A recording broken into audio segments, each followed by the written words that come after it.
안녕하십니까. 2019년 9월 5일 최병목 이펙트 최병목입니다. 자, 조국 법무부 장관 후보자 사퇴, 이제 거의 사퇴가 됐습니다.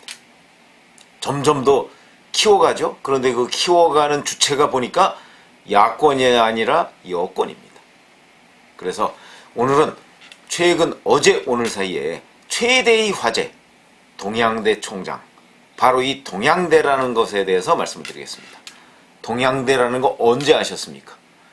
저는 제가 교육 취재를 한 적이 1994년부터 95년 사이에 제가 교육 취재를 했는데, 그때 저는 동양대라는 걸 몰랐습니다. 그래서 지금 찾아봤더니 동양대학교는 1994년 3월 1일에 개교를 했더군요. 그러니까 제가 교육부에 취재를 위해서 처음 들어갈 때, 그때 보니까 개교를 했더라고요. 그래서 저는 그때 대학이 이렇게 많은가? 그냥 그 정도로만 알고 있었는데 동양대학이라는 게 그때 개교를 했습니다. 그때 몰랐습니다. 자, 그런데 그 후에 제가 동양대학을 알게 된 것은 바로 이른바 좌파 학자라고 알려져 있죠. 진중권 교수가 동양대 교수라고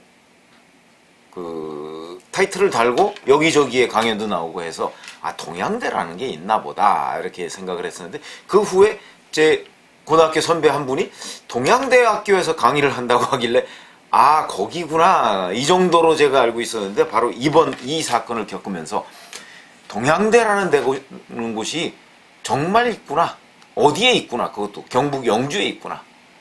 그리고 바로 그 조국 후보자 부인이 동양대의 교수다 하는 것을 처음 알았는데, 바로 그 최성해 동양대 총장이 지금 뉴스의 초점에 되어 있습니다. 그러다 보니까 최성해 총장은 제가 보기에는 정직하게 이 사태에 관해서 진술을 하고 있습니다. 무슨 얘기냐면, 자, 정경심 교수가 동양대 총장 자기도 모르는 사이에 총장 명의의 표창장을 본인의 딸한테 준 겁니다. 지금 그게 거의 확실시돼 가고 있죠. 왜 그러냐면 조국 후보자 딸이 동양대 총장 명의의 표창장을 받았고, 그걸 가지고 부산대 의전원에 입시 전형 때 제출을 했는데, 바로 그 당사자인 최성해 총장은 나는 그런 거 발급한 적 없다 라고 얘기를 했고, 그 다음에 8월 27일 날 검찰이 동양대를 압수수색할 때 가져온 표창장을 보면, 그 표창장을 최성해 총장이 보고서 이거는 우리가 발급한 게 아닙니다, 동양대에서 발급한 1년 번호와 양식이 다릅니다 라고 얘기했습니다.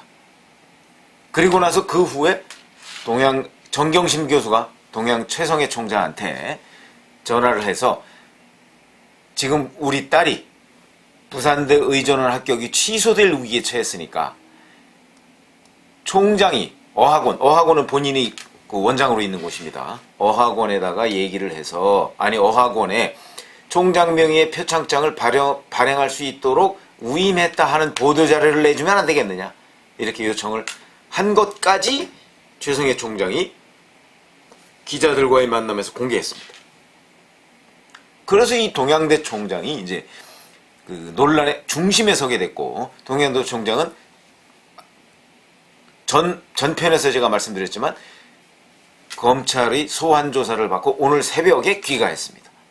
최성해 총장 어떤 분인가? 그랬더니 여러 가지 화제가 있는데, 자, 우선 여권에서는 이 최성해 총장을 드디어 저격하기 시작했습니다. 바로 박찬대 원내대변인이라는 사람이 있죠. 그 원내대변인이 7년 전에 표창장 찍어준 것을 분명하게 얘기할 기억력이 보통 사람에게는 있을 수 없다, 이렇게 얘기했습니다. 그래도 이 동양대라는 곳은 4년제 대학입니다. 이 4년제 대학의 총장 정도 하고 미국 유학까지 갔다 오신 분인데, 보통 사람 아니죠. 보통 사람이 아니니까 기억을 했을 것이고, 그 다음에 8월 27일 바로 그 압수수색 때 한번 확인을 한 것 아니겠습니까? 그렇기 때문에 이 부분을 진술을 했을 텐데, 바로 이 메신저의 신뢰도를 떨어뜨리는 문제를 지금 집권당의 원내대변인이라는 사람이 하고 있습니다. 그렇게 해서 떨어지겠습니까? 진실이 중요한 것이죠. 그리고 사실, 팩트가 중요한 것이죠. 원내대변인이라는 사람, 국회의원 배지를 달고 있는 사람이 본질은 그게 진실이냐 아니냐가 중요한 것이지, 그 사람이 7년 전 일을 기억하고 있느냐 기억하고 있지 않느냐, 그게 보통 사람으로서 가능한 일이 아니다, 이런 외곽을 때리는 이런 진술을 하고 있을 때가 아닙니다. 사람에 따라서는 그 사람이 아무리 머리가 뭐 안 좋고 뭐가 어쩌고 저쩌고 하더라도 수십 년 전의 이 일도 기억하는 수가 있습니다. 저도 30년 전에 했던 일을 대부분은 기억을 못하지만 그 중에 인상적인 일은 다 기억하고 있습니다. 그런데 최성해 총장이 7년 전의 일을 마치 기억 못하는 것처럼 이렇게 얘기하는 이 원내대변인의 문제, 어떻게 생각하십니까? 바로 이런 것들이 자기한테, 자기 진영에 좀 불리하다 싶으면 그 사람을 깎아내리는 이런 것들이 적폐입니다. 청산돼야 될 적폐입니다. 그 다음에 이 원내대변인 얘기는 또 조국 후보를 반대했던 의사표시를 했던 사람이다, 이렇게 얘기합니다. 그래서 찾아봤더니 조국 후보를 반대한 적이 있습니다. 언제냐? 얼마 전입니다. 얼마 전 8월 23일 논평에서, 8월 23일이면 뭐 얼마 전이죠. 얼마 전에 조국은 조국을 위해서 조국하라, 이런 논평을 했더군요.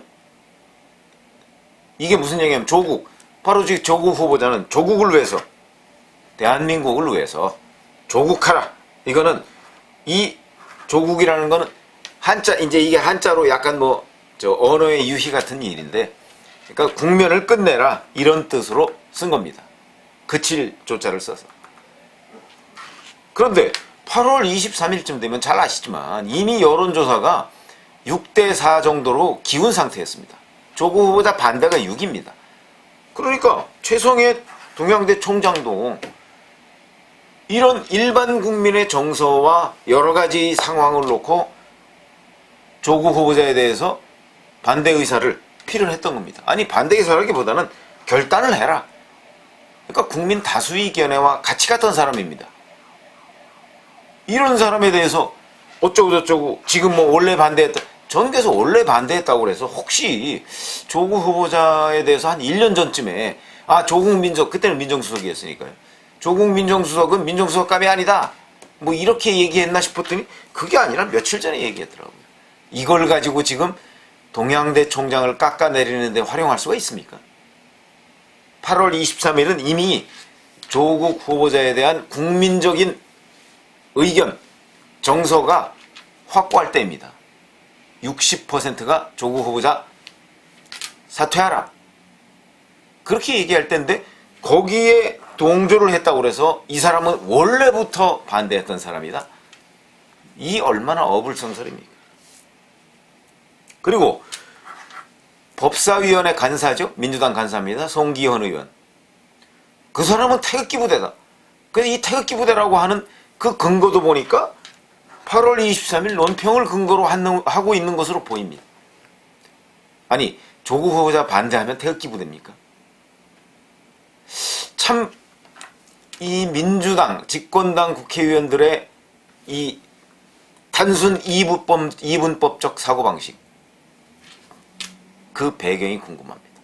어떻게 이런 생각을 할 수가 있는가? 그거는 조국 후보자가 민정수석 당시에 이 한일 무역 분쟁과 관련해서, 또는 한일 무역 분쟁의 근본 원인이 뭐냐? 그건 결국 1965년 체결했던 한일협정 아닙니까? 이 한일협정에 대해서 한일협정이 이러이러한 거다라고 팩트 체킹을 하는 사람에 대해서는 마치 무슨 친일파이냐 몰아간 적이 있지 않습니까? 뭐 죽창을 들라는 그런 그 사이트에다가 링크를 하기도 하고요. 그런 이분법적, 단순 이분법적 방식과 뭐가 다릅니까? 이 사람들은 아군 아니면 적입니까? 전쟁을 할 때는 아군 아니면 적일 수도 있겠지만 사회생활 하는 때는 아군과 또는 뭐 적군 사이에 수많은 중립국가가 있습니다. 그걸 모르는 집권당 국회의원들, 그리고 저는 이 사람들이 정말로 이런 생각을 속으로도 하고 있을까 궁금해질 때가 문득 있습니다. 왜 그러냐면 너무나 상식과 벗어나기 때문에. 우리 사회는 민주당 지지자도 있고 한국당 지지자도 있고 정의당 지지자도 있고 민주평화당 지지자, 바른미래당 지지자 나눠져 있습니다. 자기를 하지 않는다고 적군이라고 이 편가름하는 현상, 이거는 지도자감이 아닙니다. 그래서 또 알아봤더니 이 최성해 총장이라는 분, 저는 뭐 일면식도 없습니다만은 적어도 외형적으로 나타난 걸 보면 대단한 사람이더군요. 우리가 본받을 점이 있는 사람입니다. 무슨 얘기냐면 2005년 10월 30일자 매일경제 기사를 봤더니 자기 자식에 대해서, 자식이 보니까 1996년생입니다. 그러니까 지금 33살쯤 됐죠. 근데 2005년 그 기사에는 이미 자식이 미국에 있는 대학을 졸업했습니다. 졸업하고 군대를 갈 나이가 됐는데 이 자식은요 미국에서 태어났습니다. 필라델피아에서. 아마 그러니까 유학할 때 태어난 것으로 보입니다. 미국 시민권자죠. 군대 안 가도 됩니다. 그런데 이 자식이 대학을 졸업하고 골드만삭스라는 그 유수의 투자자문회사에 취직을 했습니다.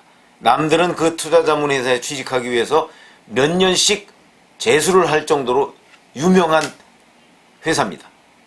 그거 합격한 걸 알고서도 아니야, 너는 군대를 가야 된다 라고 얘기했더니 이 아들이 또 대단한 사람이더군요. 골드만삭스 입사를 포기했습니다. 포기하고 들어와서 군대를 가겠다고 장교 시험을 봤는데 면접에서 떨어졌습니다. 왜 떨어졌느냐? 한국말이 약한 겁니다. 미국에서 태어나서 미국에서 공부를 했기 때문에 한국말이 약해서 장교 면접에서 떨어졌습니다. 그 바람에 한자 학원을, 한자 때문에 왜냐면 한국말이 상당 부분 한자로 이루어져 있지 않습니까? 그래서 한자 학원을 또 7개월을 다녔다고 합니다. 그런데도 안 돼서 결국은 해병대 1007기로 들어갔다고 합니다. 해병대 병이죠. 사병 1007기로 들어갔다. 용장 밑에 약졸 없다, 이런 얘기처럼 이 아버지가 그런 생각을 하고 있기 때문에 바로 아들도 이렇게 국방의 의무를 다할 수 있지 않았나. 국방의 의무 다하지 않아도 됩니다. 우리 잘 아시지만 조국 후보자 아들 군대 5번 연기했습니다. 그리고 뭐 다 내년에 간다고 했는데 내년에 갈지 안 갈지 두고 봐야 되죠. 이중 국적자입니다. 조국 후보자 아들. 조국 후보자 아들과 최성해 총장 아들 비교되죠. 바로 이런 점 때문에 지금 인터넷에서는 최성해 총장을 법무장관으로 임명하자, 이런 얘기를 하는 사람들이 있습니다. 또 최성해 총장을 이렇게 집권당에서 무슨 적군인 것처럼 이렇게 얘기를 하고 있지만 찾아보니까 또 5년 전에 보면 아이스버킷 챌린지라는 거 기억나시죠? 루게릭병을 앓고 있는 환우들을 위해서 본인이 얼음물을 뒤집어 쓰고 그리고 어디에 기부를 하고 그 다음에 또 얼음물을 뒤집어 쓰고 기부할 사람을 지명을 합니다.